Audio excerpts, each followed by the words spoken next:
बिस्मिल्लाहिर्रहमानिर्रहीम। अस्सलाम वालेकुम। कैसे हैं आप सब? इंशाल्लाह सभी ठीक होंगे और अल्लाह की रहमतों के साए में होंगे। अल्लाह ताला इम्तिहान लेता है, तुम्हारे सब्र का इम्तिहान, दुआओं का इम्तिहान, तवक्कल का इम्तिहान, तुम्हारे इंतज़ार का इम्तिहान, बर्दाश्त का इम्तिहान। और इम्तिहान सहना मुश्किल भी होता है। कभी कभी हम तकलीफ़ बर्दाश्त नहीं कर पाते और अपनी दुआओं पर तवक्कल करना छोड़ देते हैं। दर्द सहना मुश्किल हो जाता है, तवील इंतज़ार दिल को थका देता है। मगर अल्लाह ताला का इम्तिहान तकलीफ़ देने के लिए नहीं होता।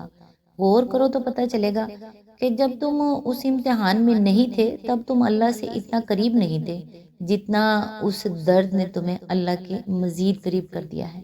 तुम देखोगे कि कैसे तुम्हारी दुआओं में खलूस भर गया है, भरोसा आ गया है। ये इम्तिहान तुम्हारे दिलो दिमाग पर पड़ी दर्द की उस धुंध को आहिस्ता आहिस्ता मिटा देगा।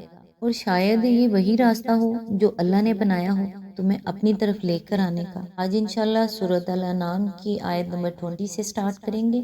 औज़ु बिल्लाहि मिनश शैतानिर रजीम, बिस्मिल्लाहिर रहमानिर रहीम। जिन लोगों को हमने किताब दी है वो इस किताब को उस तरह गैर मुश्तबा तौर पर पहचानते हैं जैसे इनको अपने बेटों के पहचानने में कोई इश्तबा पेश नहीं आता, मगर जिन्होंने अपने आप को खुद खसारे में डाल दिया है वो इसे नहीं मानते। इसकी तफसीर है, यानी कुतुब आसमानी का इल्म रखने वाले इस हकीकत को गैर मुश्तबा तौर पर पहचानते हैं कि खुदा एक ही है और खुदाई में किसी का कुछ हिस्सा नहीं है। जिस तरह किसी का बच्चा बहुत से बच्चों में मिला जुला खड़ा हो तो वो अलग पहचान लेगा कि इसका बच्चा कौन सा है। इसी तरह जो शख्स किताब इलाही का इल्म रखता हो वो अलोहियत के मुतालिक लोगों के बेशुमार मुख्तलिफ अकीदों और नज़रियों के दरमियान बिला किसी शक को इश्तबा के ये पहचान लेता है कि उनमें से अमर हक कौन सा है। नंबर 21। और उस शख्स से बढ़कर जालिम कौन होगा जो अल्लाह पर झूठा बहतान लगाए या अल्लाह की निशानियों को जुटलाए। यकीनन ऐसे जालिम कभी फला नहीं पा सकते। इसकी तफसीर है, यानी ये दावा करे कि खुदा के साथ दूसरी बहुत सी हस्तियां भी खुदाई में शरीक हैं, खुदाई सिफात से मुतसिफ हैं, खुदावंदाना इख्तियारात रखती हैं और उसकी मुस्तहिक हैं कि इंसान उनके आगे अब्दियत का रवैया इख्तियार करे। नेज़ ये भी अल्लाह पर बहतान है कि कोई ये कहे कि खुदा ने फ़लाँ फ़लाँ हस्तियों को अपना मुकर्रब ख़ास करार दिया है और इसी ने ये हुक्म दिया है, या कम अज़ कम ये कि वो इस पर राज़ी है कि उनकी तरफ खुदाई सिफ़ात मंसूब की जाएँ और उनसे वो मामला किया जाए जो बंदे को अपने खुदा के साथ करना चाहिए। अल्लाह की निशानियों से मुराद वो निशानियाँ भी हैं जो इंसान के अपने नफ्स और सारी कायनात में फैली हुई हैं, और वो भी जो पैगंबरों की सीरत और उनके कारनामों में ज़ाहिर हुई हैं, और वो भी जो कुतुब आसमानी में पेश की गई हैं। ये सारी निशानियाँ एक ही हकीकत की तरफ रहनुमाई करती हैं, यानी ये कि मौजूदात आलम में खुदा सिर्फ एक है, बाकी सब बंदे हैं। अब जो शख्स इन तमाम निशानियों के मुकाबला में किसी हकीकी शहादत के बगैर, किसी इल्म, किसी मुशाहदे और किसी तजर्बे के बगैर मजरूद क्यास व गुमान या तकलीद आबाई की बिना पर दूसरों को अलूहियत की सिफात से मुतसिफ और खुदावंदी हकूक़ का मुस्तहिक ठहराता है, जाहिर है कि उससे बढ़कर जालिम कोई नहीं हो सकता। वो हकीकत और सदाकत पर जुल्म कर रहा है, अपने नफ्स पर जुल्म कर रहा है और कायनात की हर उस चीज़ पर जुल्म कर रहा है जिसके साथ वो इस गलत नजरिया की बिना पर कोई मामला करता है। नंबर 22। जिस रोज़ हम इन सब को इकट्ठा करेंगे और मुशरिकों से पूछेंगे कि अब वो तुम्हारे ठहराए हुए शरीक कहाँ हैं जिनको तुम अपना खुदा समझते थे। आयत नंबर 23। तो वो इसके सिवा कोई फितना ना उठा सकेंगे कि ये झूठा बयान दें कि ए हमारे आका, तेरी कसम हम हरगिज मुशरिक न थे।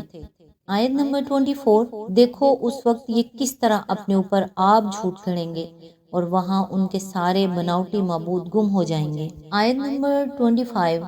इनमें से बाज़ लोग ऐसे हैं जो कान लगाकर तुम्हारी बात सुनते हैं, मगर हाल ये है कि हमने उनके दिलों पर पर्दे डाल रखे हैं जिनकी वजह से वो उसको कुछ नहीं समझते, और उनके कानों में डांट डाल दी है कि सब कुछ सुनने पर भी कुछ नहीं सुनते। वो ख्वाह कोई निशानी देख लें इस पर ईमान लाकर न देंगे। हद ये है कि जब वो तुम्हारे पास आकर तुमसे झगड़ते हैं तो उनमें से जिन लोगों ने इनकार का फैसला कर लिया है वो सारी बातें सुनने के बाद यही कहते हैं کہ یہ ایک داستان پرینہ کے سوا کچھ نہیں۔ اس کی تفسیر ہے، یہاں یہ بات ملحوظ رہے کہ قانون فطرت کے تحت جو کچھ دنیا میں واقع ہوتا ہے اسے اللہ تعالیٰ اپنی طرف منسوب فرماتا ہے، کیونکہ دراصل اس قانون کا بنانے والا اللہ ہی ہے، اور جو نتائج اس قانون کے تحت رونما ہوتے ہیں وہ سب حقیقت میں اللہ کے اذن اور ارادے کے تحت ہی رونما ہوا کرتے ہیں۔ ہر طرح منکرین حق کا سب کچھ سننے پر بھی کچھ نہ سننا اور دائی حق کی کسی بات کا اس کے دل میں نہ اترنا ان کی ہٹ درمی اور تعصب اور جمود کا فطری نتیجہ ہے۔ قانون فطرت یہی ہے کہ جو شخص ضد پر اتر آتا ہے اور بے تعصبی کے ساتھ صداقت پسند انسان کا سا رویہ اختیار کرنے پر تیار نہیں ہوتا، اس کے دل کے دروازے ہر اس صداقت کے لیے بند ہو جاتے ہیں جو اس کی خواہشات کے خلاف ہو۔ اس بات کو جب ہم بیان کریں گے تو یوں کہیں گے کہ فلاں شخص کے دل کے دروازے بند ہیں، اور اسی بات کو جب اللہ بیان فرمائے گا تو یوں فرمائے گا کہ اس کے دل کے دروازے ہم نے بند کر دیے ہیں، کیونکہ ہم صرف واقعہ بیان کرتے ہیں اور اللہ حقیقت واقعہ کا اظہار فرماتا ہے۔ نادان لوگوں کا عموماً یہ قاعدہ ہوتا ہے کہ جب کوئی شخص انہیں حق کی طرف دعوت دیتا ہے تو وہ کہتے ہیں کہ تم نے نئی بات کیا کہی، یہ تو سب وہی پرانی باتیں ہیں جو ہم پہلے سے سنتے چلے آ رہے ہیں۔ گویا ان احمقوں کا نظریہ یہ ہے کہ کسی بات کے حق ہونے کے لیے اس کا نیا ہونا بھی ضروری ہے، اور جو بات پرانی ہے وہ حق نہیں ہے، حالانکہ حق ہر زمانے میں ایک ہی رہا ہے اور ہمیشہ ایک ہی رہے گا۔ خدا کے دیے ہوئے علم کی بنا پر جو لوگ انسانوں کی رہنمائی کے لیے آگے بڑھے ہیں وہ سب قدیم ترین زمانہ سے ایک ہی امر حق کو پیش کرتے آئے ہیں، اور آئندہ بھی جو اس منبع علم سے فائدہ اٹھا کر کچھ پیش کرے گا وہ اسی پرانی بات کو دہرائے گا۔ البتہ نئی بات صرف وہی لوگ نکال سکتے ہیں جو خدا کی روشنی سے محروم ہو کر ازلی و ابدی حقیقت کو نہیں دیکھ سکتے اور اپنے ذہن کی ایج سے کچھ نظریات گھڑ کر انہیں حق کے نام سے پیش کرتے ہیں۔ اس قسم کے لوگ بلا شبہ ایسے نادرہ کار ہو سکتے ہیں کہ وہ بات کہیں جو ان سے پہلے کبھی دنیا میں کسی نے نہ کہی ہو۔ آیت نمبر 26، وہ اس امر حق کو قبول کرنے سے لوگوں کو روکتے ہیں اور خود بھی اس سے دور بھاگتے ہیں۔ وہ سمجھتے ہیں کہ اس حرکت سے وہ تمہارا کچھ بگاڑ رہے ہیں، حالانکہ دراصل وہ خود اپنی ہی تباہی کا سامان کر رہے ہیں، مگر انہیں اس کا شعور نہیں ہے۔ آیت نمبر 27، کاش تم اس وقت ان کی حالت دیکھ سکتے جب وہ دوزخ کے کنارے کھڑے کیے جائیں گے۔ اس وقت وہ کہیں گے کہ کاش کوئی صورت ایسی ہو کہ ہم دنیا میں پھر واپس بھیجے جائیں اور اپنے رب کی نشانیوں کو نہ جھٹلائیں اور ایمان لانے والوں میں شامل ہوں۔ آیت نمبر 28، در حقیقت یہ بات وہ محض اس وجہ سے کہیں گے کہ جس حقیقت پر انہوں نے پردہ ڈال رکھا تھا وہ اس وقت بے نقاب ہو کر ان کے سامنے آ چکی ہوگی، ورنہ اگر انہیں سابقہ زندگی کی طرف واپس بھیجا جائے تو پھر وہی سب کچھ کریں جس سے انہیں منع کیا گیا ہے۔ وہ تو ہیں ہی جھوٹے، اس لیے اپنی اس خواہش کے اظہار میں بھی جھوٹ ہی سے کام لیں گے۔ اس کی تفسیر ہے، یعنی ان کا یہ قول در حقیقت عقل و فکر کے کسی صحیح فیصلے اور کسی حقیقی تبدیلی رائے کا نتیجہ نہ ہوگا، بلکہ محض مشاہدہ حق کا نتیجہ ہوگا، جس کے بعد ظاہر ہے کہ کوئی کٹے سے کٹا کافر بھی انکار کی جرات نہیں کر سکتا۔ آیت نمبر 29، آج یہ لوگ کہتے ہیں کہ زندگی جو کچھ بھی ہے بس یہی دنیا کی زندگی ہے اور ہم مرنے کے بعد ہرگز دوبارہ نہ اٹھائے جائیں گے۔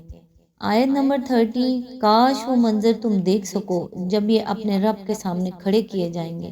اس وقت ان کا رب ان سے پوچھے گا، کیا یہ حقیقت نہیں ہے؟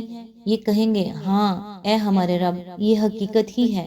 وہ فرمائے گا، اچھا تو اب اپنے انکار حقیقت کی پاداش میں عذاب کا مزہ چکھو۔ آیت نمبر 31، نقصان میں پڑ گئے وہ لوگ جنہوں نے اللہ سے اپنی ملاقات کی اطلاع کو جھوٹ قرار دیا۔